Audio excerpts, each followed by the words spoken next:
रुद्र बाळा, प्रश्न काय आहे बघ. पहिल्या अक्षरावर ए ची मात्रा देऊन तो शब्द तुला पुन्हा लिहायचा आहे व वाचायचा आहे.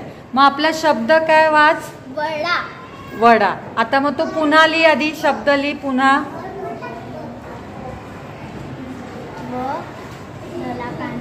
त्यातलं पहिलं अक्षर कोणतं आहे? व. मग व ला मात्रा दे. आता नवीन कोणता शब्द तयार झाला? वेडा. कोणता शब्द तयार झाला? उस्मान बाळा, शब्द कोणता आहे पहिला?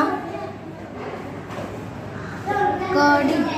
कळी. मग आता त्या पहिल्या अक्षरावर ए ची मात्रा द्यायची तुला. लिह.